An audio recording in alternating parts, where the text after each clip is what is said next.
Hi guys, welcome to No Need to Argue. This is the UA Debate Series podcast. Today we have our guest speaker, Amanda Tashjian. My name is Elise Sinclair. And I'm Nicole, I'm Stagner.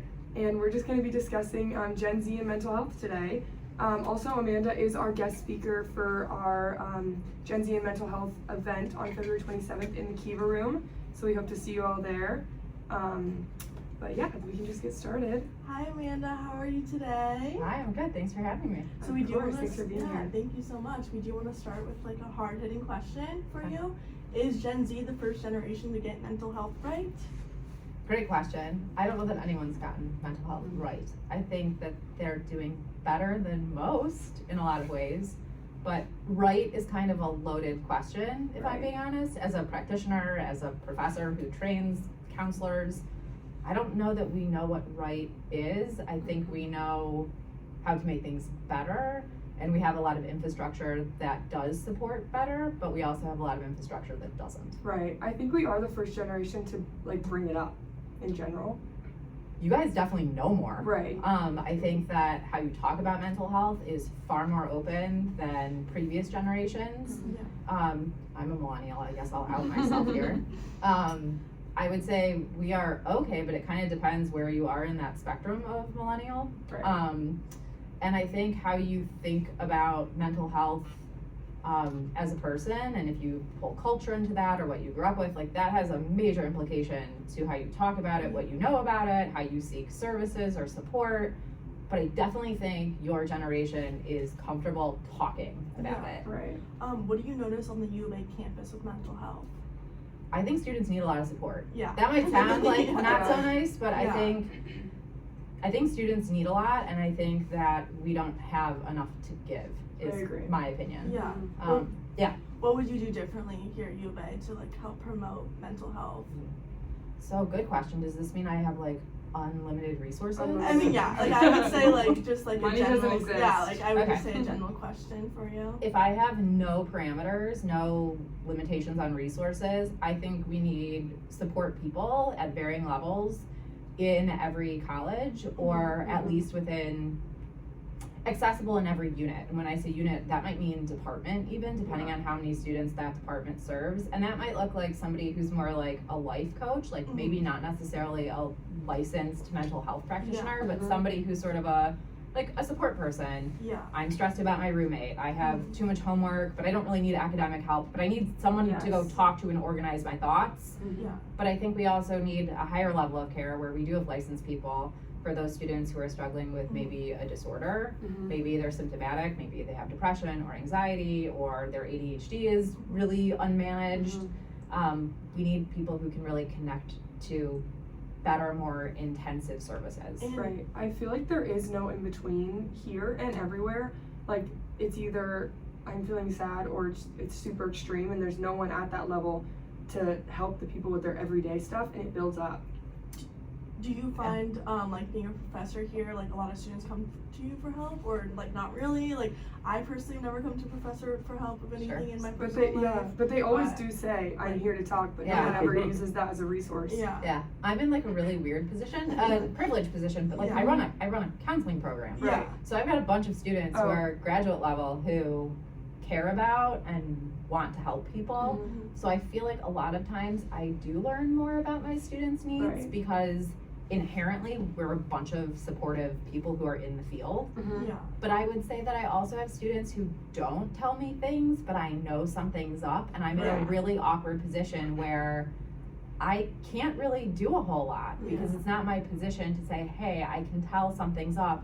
You should go seek counseling. That's Right. like not Wow. a thing that we do. Yeah. Is that allowed, or would that be frowned upon? No, that's frowned upon. So if there's like extreme need, let's say somebody is actively suicidal, for example, then we intervene because Right. it's Of crisis. course. But when you're talking about a student who just evidently is struggling, really what I'm often doing is reaching out either by email or saying, hey, can you stick around after class? And all I can do is say, hey, I've noticed X, Y, Z. Is there anything I can do to help? Right. And that puts the ball in the student's court, and then sometimes they'll say, yeah, I don't know where to go and I need help with this. And then I can help. But if they say, no, I'm fine, or they turn down the open, I'm stuck. Yeah. That's So how do you think that our generation, Gen Z, perceives mental health? I think you're generally more accepting of it, Mm-hmm. almost to a fault. Like, Yeah. and I don't mean that in a bad way necessarily, but so I'll put my like practitioner brain on. Mhm. This is a great thing in that we see a lot of people of your generation looking for counseling support, looking for therapeutic based interventions. Mhm. They also know more about it, but they know more about it from an uninformed group of people. Like Right. social media is a clusterfuck Yes. in this. It's great that it gets a message out, Mhm. but it also can breed self-diagnosis, Yeah. and it can also amplify disorder, Yes. Yeah, frankly, definitely. depending on what we're talking about. Yeah. But the awareness of Mhm. and how it's talked about, the fact that it's talked about, I think is a win. Mm-hmm. Mhm. Yeah. Whether it's Totally. talked about like perfectly, no, Right. but it's talked about. Whereas like if I talk to my parents, they didn't Yeah. talk about any Yeah. of this stuff. They Yes. like that didn't exist. Mhm. I think I was gonna bring up like self-diagnosis, and Mhm. I see on TikTok all the time. I see in myself. I'm like, oh, do I have this now that this person's saying that, or am I depressed? Or all these people, Yeah. they're like, they go off of each other, and then they're all of a sudden they Yeah. think they are depressed, and they're not maybe depressed. Yeah. If So that makes sense. no, that totally makes sense. So I have a really hard time with this one Mhm. because I teach students how to diagnose mental health disorders. Right. And for me, what makes a disorder is it's impacting your life negatively and you're meeting certain criterion. Mhm. But you could be experiencing symptoms of a mental health disorder but know how to cope, and Mhm. by default, you don't meet criterion for a disorder. So Right. sometimes like the semantics of this matter, where it might be I'm feeling low or I'm feeling depressed. That doesn't necessarily mean you have major depressive disorder. Yeah. Or I'm feeling anxious doesn't necessarily mean you have generalized anxiety disorder. It's actually quite normal and healthy to feel varying levels of low emotion and high emotion and everything in between. Are those feelings impacting your functioning Mhm. to the point where we would call that disorder? Now that sounds Right. really clinical, but Yeah. like Yeah. that's where I think you can get caught up in TikTok and Snap, like all of that stuff. Like, I don't know, I have that symptom. Okay, Yeah. you might, You but just like, take it and run with it. Yeah. I feel Yeah. like the thing that I like ask myself when like I feel like when I'm feeling down, it's like I'm having a bad day, not a bad life. Like Yeah, when I, totally. like because I feel like you have to really like see the difference between, oh, am I feeling like this more than a couple days a month, or am I Mhm. feeling like this just today because Yeah. I like my car ran out of gas or something Right. like that. Like Sure. I just feel like that's something that a lot of students also need to like Yeah. realize like And how they're feeling. Off that, I feel like when I feel like that, I spiral. So then I'm just constantly thinking about that, and that can go into days. And then I need to take a step back, have perspective, and I'm like, I'm not depressed. Like you said, my Yeah. car just ran out of gas. I'm sad, and then just getting yourself out of that. And I think here it's easy to get into a funk, like when you're just around like your peers who might be feeling the same way. No one knows how to take a step back and like analyze what's actually going on. well, I think that's like, it's the two sides of the coin, right? On Mhm. one hand, it's like, okay, I'm identifying that I'm feeling a certain way, Right. and I have a mechanism to be like, okay, this is because I got a bad grade or whatever. It's Yeah. contextualized, and that's okay. But the flip side of that is maybe it is more significant than you're giving credit to Mhm. it. Like it's like you don't want to maximize and you don't want to minimize Yeah. too much. It's like, I think maybe this is a criticism of your generation. I feel like there's some extreme in it. It's like I'm Mhm. totally fine and I'm coping and I'm Yes. fantastic even though I feel like crap. Mhm. Or it's I feel like crap and now I'm realizing like I actually have like this is bad. And Yeah. but the middle ground is a little bit harder to find, I think, for a lot Right. of students. Do you think that with what you said, people will talk themselves out of it, or something's actually wrong and they just are going every day, they're like, no, I'm fine. Like I need to stop feeling like this. I'm fine. And do you see that? I think both things happen. I Mhm. think people talk themselves into it and I think people talk themselves out of it. Mhm. And the ones who talk themselves into it are often students who don't have a lot of coping mechanisms and they Right. might not have a lot of support. Mhm. And those who talk themselves out of it probably do have more coping, but that also is a big indicator that they probably have a lot of pressure to Mhm. not feel a certain way. Mhm. And that's not always helpful. Right. I know, like, I feel like if you're feeling sad and your parents are at home thinking you're like fine in college and you're actually not okay, you can't reach out to them, you don't know what your services are at school. That's why, like you said, I feel like we need to have people at all levels to help us. Yeah, well, like my question to all you guys would Yeah. be like, Who are your supports if you're feeling Right. crummy? Like, I feel like just my roommates. Yeah, my roommates. Okay. I like, in my close friends, like, I Yeah. honestly would never go to a professor just because, like, one, I don't want to put that burden on them if I'm having Yeah, a I bad day. agree. I feel like everyone has, like, one point in their life, especially in college, where they're like, wow, I don't want to go today. Like, I Yeah. don't want to go to class. Sure. But I would never tell my professor, hey, I'm having a bad day. Can I just take a mental health day? Yeah. Because I feel like my professor would be like, no. Or, like, Right. most professors would be like, well, like, maybe you could take it another day, but you still have to take it or something Right. like that. I feel like, yeah. Yeah, like, I just feel like it's hard to, like, also it's embarrassing in my Mhm. opinion. Like, I could never Yeah. tell a professor, be like, hey, I'm not doing good today, just because I don't want them to look at me differently also. Yeah, I had a class, actually during COVID, I had an online Spanish class, and she was an awesome teacher, I love her, I would have her again, but the participation sent me over the edge of anxiety, so I did reach out to her, and I said, blah, blah, blah, like, I literally can't do this, and she was super nice, but at the end of the day, she did only send me the link to the CAPS, and I was like, thank you so much, you're so nice, but that's just not gonna help me at all. So I have a lot of thoughts about this. Uh-huh. One, and I was going to ask how you guys feel about utilizing CAPS. Yeah. But your head's nodding, no. Yeah. So Yeah, like, exactly. and I know the answer. Yeah. It's, Yeah. to me, that's like, I know what the answer is. Yeah. It feels like a really unfriendly, unsafe, like Mhm. click a link, go to this big system. Yeah. It We're feels just another number, that's how it feels. Yeah, or like maybe it's even a little stigmatizing to have to do Yeah. CAPS on Yeah. campus. Embarrassing. Yeah. Embarrassing, sure. I do think that when students have a warm handoff, that's a clinical term we use. What is that? So like, if you said to me, hey Amanda, I'm feeling really down, Mhm. I really need some support, my roommates are great, but Mhm. this is going beyond that. Right. And I said, okay, well, how about I introduce you to one of my colleagues, somebody Mhm. that I know in CAPS. Would you be more willing to talk to 100%. Bob, give you Yeah. a random name? Then you're probably more inclined to be like, oh, it's like a human, and Yes. yes, you're introducing me, or you're Mhm. taking. That feels a lot safer than me going, oh, here's a link, like Right. go the blue navigate. link in the email. I'm like, Yeah. ooh. Go- yeah. Go navigate the system by yourself. Good Mhm. luck. Yeah. The problem with my like, here, let me give you a warm handoff Mhm. is not everyone has those contacts, Mhm. and that creates a lot of work for those people trying to support Right. you into that system. And so this becomes, when I said the system's broken, Right. this is a systemic issue, right? Yeah. This is a university issue. This is an issue outside of the Mhm. university. We're really good at providing links to resources, Mhm. but not every student's gonna click a link and use it. A lot of students, especially those who are not from the US, really do need a like, A hey, person. Dr. Tashjian knows this person. I feel Mhm. way safer emailing them because now I've Right. had a personal introduction. Yeah. And you know they're gonna be a safe person for you, and an actual person. Because Yeah. I think I don't even know if I've been to the CAPS website. I think Yeah. if a neither. teacher sent me the link, I've seen the link and I'm like, okay, all right, I'm just gonna do my homework and go to class. Like I also feel like I see, like, I don't know if you probably have it in your class or I've seen it in other classes I've been in, is like a yellow flyer and it's just like CAPS is here to help, and it's Right. like, even my professor was making fun of it. They're like, no one's gonna go to this, like this is the worst flyer I've ever seen. Like, Yeah. just because I feel like it's not promoted the way it should be. Yeah, I think CAPS has done some things that are like better than they Mhm. used to be. They have student-run peer groups, which I think are fantastic. Yeah. They have interns, which Oh, are yeah. great because Yeah. some of them are my Yeah. students. Yes.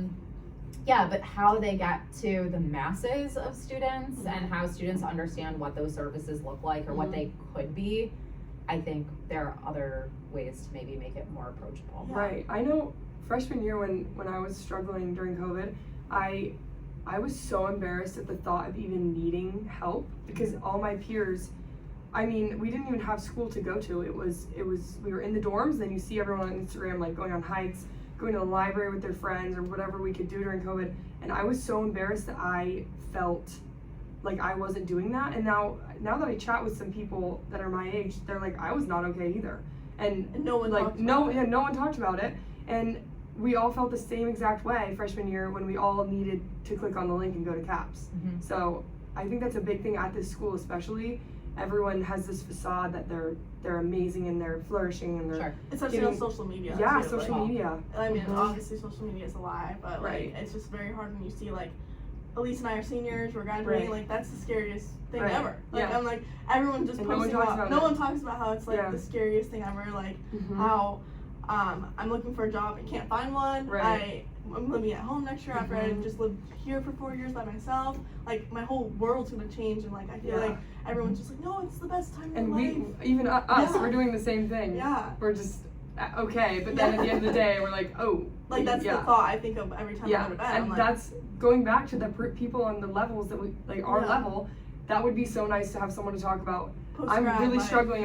I don't know what I'm doing. And it's not like you need to go to a therapist and like get this clinical help. I just need Right. to chat. Well, I wonder then what would it look like? Not that this might be a terrible idea to put out into the universe, but like I can't help but wonder what it might look like to have student-run groups to be like, I don't know, even drop-ins or I don't know. I have like really mixed feelings about formal gatherings because Yeah. I feel like Yeah. you're like, ugh, I don't want to go to that. It's Like, a Yeah. I hassle feel and like it's effort. embarrassing. Yeah. Yeah, Mhm. but then at the same time, you need it and Right. you want it and you want to be able to talk to Yeah. other people who are going through the same transition. Yes. Like, at what point do you face a little bit of that ick factor and Definitely. just do it. put it out there like, yo, we're doing like a coffee and bagels thing on the mall at this time. We are here to vent, complain, share, support about this massive transition that everyone's dumbing down like it's no big deal or like it's only so exciting. Yeah, I know. Right. I'm like, how Yeah. many times can I hear it's gonna be the best time of your life? Yeah. Like, college is like in the rear view, and post grad's the best time of your life. Like, Yeah. and that sounds more terrifying than anything Yeah. I've ever been through. It, like in theory that would be great, but it is the stigma thing, and I feel like it's super prevalent at U of A. Like it's everyone just wants to have this like I'm perfect. Like Sure. I have a full-time offer. Yeah, it's at hard this to- high-end place, right. and I'm looking at all these posts on LinkedIn, being like, Mhm. I don't have that. Oh my gosh, LinkedIn. Yeah. It's scary. I need to like start doing I don't know that. how to use it, but I've heard It's not fun. It's not fun. But I like kind of going back to your first question is, Mhm. did your generation get it right? Well then, kind of if I'm just listening to you, Right. Yeah. then no, you didn't. Right. Yeah. Because what you're telling me is Uh-huh. we do talk about it, but we talk about it in a filtered way. Right. Definitely. And we don't have the resources in place that we actually want to use because we still feel a sense of stigma. Mm-hmm. So no, you didn't get it right. then. Right. I agree. Nobody did. I think we went overboard, and also we didn't do enough. Like we're like in this weird in between because no one feels okay still to talk about their problems. That's like period end of the day. And also, like, another thing to add, like, with influencers who post on social media, I feel like a lot of them say, like, oh, I'm depressed, and then, like, kind of say, like, the medication they're on, and then people who watch that are like, oh, I want to be on that medication, Yeah. and go to their doctor and be like, I Which want is this scary. medication, and it's like, all the comments are like, why are you promoting what medication you're on? That makes people want to take it. Yeah. And I just feel like that's just wrong, Yeah, or not the medication right is thing scary to do, too. just because there's so many other ways to go before medication. Right. There are, so I'm not a psychiatrist, Yeah. but I'm kind of doctor. But I think there are layers of intervention, layers of support. But I think what we're discovering as we talk through this is Yeah. while there are things that have worked really well, like people are talking more, there's more of an awareness and maybe even more of an acceptance of mental health related stuff. There is still a quick knee jerk to feel better really quickly. Yeah, Right. definitely. And that's like when I think of meds, you know, I work with a lot of people in my private practice who Yeah. really do need medication yeah. and they do really well on it. Mm-hmm. But I have a client and she's one of my favorite clients. She hates that she needs medication, Yeah. but she needs medication and she's aware of it, and it's challenging for her to accept this. And so I'm sure if she saw somebody just promoting medication, Yeah. she'd be like, this is Right. so wrong, Yeah. like you don't get it. But there is that like, I want to feel better right away versus maybe starting out with some peer support, or maybe starting Right. out like looking at routine is really important. Definitely. Yes, Like, I was just gonna say. it's so easy for your routine in college to get super squirrely. Yeah. Definitely. And like that doesn't help maintain really strong positive mental health Right. anything. Right. I feel like I don't know if this is offensive, but I feel like people who want to take medication, they want to fix it, and they don't. But at the same time, they're at home They're not fixing eating anything else. M&Ms, laying Yeah. in bed. Like sometimes, I'm not belittling anyone's problem, but sometimes I need to get out of bed, put my shoes on, and walk down the street and Sure. get air and be outside. And I think that when our generation, they don't want to do that. They don't. They're just I mean, handed right? They're medication. just Yeah. given medication, and they're not. The doctor's not, like you said, routine. Like working out is literally like you can go from feeling depressed, it helps you so Yeah. much, and I don't know what the balance like of that is, because people do need medication, Sure. and I think I'm going in a circle, but I That's think okay. that our generation also needs to take accountability for their routine, and then obviously medication is amazing and it can help too. There's there was just an article in Time magazine, I want to say. I can't remember which researcher wrote this. It was like dumbed down from a research article. But your brain is dumb. It's supposed to be. Like if we go back to hunter and gatherer days, Yeah. your brain craves, fat, sugar, and salt, Right.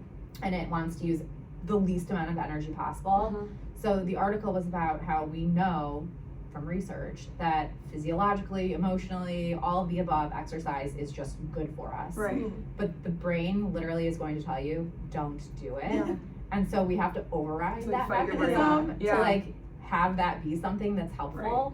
But to me, when you have routine where something like exercise, for example, is built in, you're more inclined to do it because the message you can send to yourself is, I might not want to do this now, but I know because I've experienced it that I'll feel better if I go walk for 10 minutes or 15. But yeah, if I'm an undergrad student and I have 18 credits and an exam and my and boyfriend working, sucked yeah. and whatever, like overriding that is really, really difficult. I never want to discount that effort is hard. Totally. But to your point, there are a lot of things we can do to establish better routine that might help mitigate some of these challenges, for sure. What would be your 3 tips for college students to have better mental health? Okay, so That's a broad the first is really easy. I call this my non-negotiable. I have my students and I talk about it all the time. It's really self-care. And so I'm a runner. I'm a distance runner. For me, my non-negotiable is I run every day. Yeah. That might mean I have to wake up at 4 o'clock in the morning, even if luckily my baby sleeps for 12 hours a night, which is That's so fantastic. But even if I'm sleep deprived, I will get up and I will go run. Oh, wow. I have to, because it's my time to clear my mind, get some endorphins. It is my non-negotiable. And like you said, that's your routine that's gonna help. So whether you use the term self-care or non-negotiable, you need one. I like that though. I've never heard that. One non-negotiable, but it shouldn't be like my non-negotiable shouldn't be like I get to eat 4 Oreos a day. Like that's not really. That's not my it, non-negotiable. I mean, I get it. I like sweets, but like it should be something that is nurturing to your brain and your body and your time. It should be respectful to you as wholly as possible. So if that means you get to read a book that you really enjoy that's not a textbook for 10 minutes, fine, whatever. No parameters, but a non-negotiable. Try to ensure that you're putting things into your body that are good for your body. Yeah.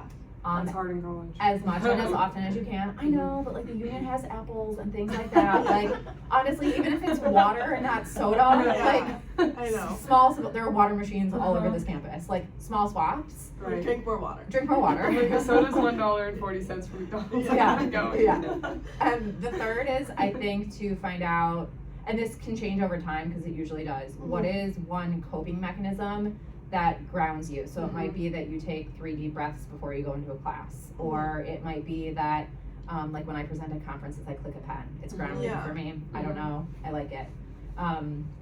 It might be that you walk. It might be that you need 15 minutes of quiet. Yeah, like doors shut in your apartment, whatever, not around your roommates. But something that's not your non-negotiable that allows you to cope when you know you're in a not so great state that you can rely on. Right. And that takes practice and figuring out what your options are. Yes. But and learning what you like. But having like a go-to is really important. Yeah, I think honestly, like I have a few non-negotiables now that I do. I love to walk. I can't think of them now, but freshman year I didn't feel like I had the brain capacity to even come up with those non-negotiables. I would wake up and I was like a floating orb throughout the day. I was like, I kind of want Chick-fil-A and a soda. I'm gonna go to Chick-fil-A and get a soda. Like I didn't even know what I needed, and I feel like our school really lacked mental health help, or for me at least, like during those times, and they've definitely gotten better, but as a freshman coming in, I had no idea what I needed to take care of myself. Like I knew I needed to do laundry and eat in the morning, but that's it. I think COVID kind of screwed a lot of people. Like it like set us back. Yeah, because you kind of get hit with this, like, you still have responsibilities, but it's not what it should look like. Yeah. Right. And yet you have a lot of time to do things. And I think that we're dealing with the landslide of there wasn't a lot of opportunity to practice some of Right. these things, and now you have juniors who are practicing what should have happened 3 years ago. Right. That's difficult. Do you feel Completely. like freshmen struggle more than like seniors, or do you feel like it doesn't matter like what grade you're basically in? I don't know. So I don't work a lot with undergrads. I teach one course over Yeah. the summer where I get undergrads, Mhm. and what I would Yeah, say I think about Ted was telling me about yeah, but my undergrads are far more communicative with me than I would have anticipated, Right. and they actually express less need than some of my grad students, but I think their plates are full in a different that. way. Yeah, Right. definitely. And so that's probably part of it. My guess is freshmen or first year students, I should say, Mhm. probably have just more of a transition in that first Definitely. semester, first year to just acclimate to Yeah. potentially a big campus. Yeah. You know, some students have never been in an area where there's all these buildings and all Oh, these I rooms. know, I and you haven't. have I to know. find space. Like Yes. I can recognize the Yeah. anxiety in some of that. Mhm. Whereas, you know, if you've been doing this for a few years, that's probably not gonna freak you out too much. Right. But, you know, if you hear that your Orgo chem professor is a nightmare, Yeah. like that might, I don't know, Yeah. I would hate to say yes or no to that, because Yeah. I just don't know, but Everyone's I think, different. and I think there's need, frankly, at all levels Yeah, at right. the institution. Yeah. Well, thank you so much for Yeah, coming on the thank podcast you. today. Thanks for having We me. had such an amazing time with you, and come back. Yeah, I whenever feel like I you learned can. so much since Yeah. inside. I need to figure out the non-negotiables. Yeah, me too. Yeah. That's my one I set them in takeaway. stone. Yeah, Yeah. that's my one takeaway. But Yeah. we're looking forward to hearing you at the Kiva Room on February 27th. So we'll Yeah, be setting that awesome. up for you. Thank you so Thanks. much. Thank you. Thank you guys.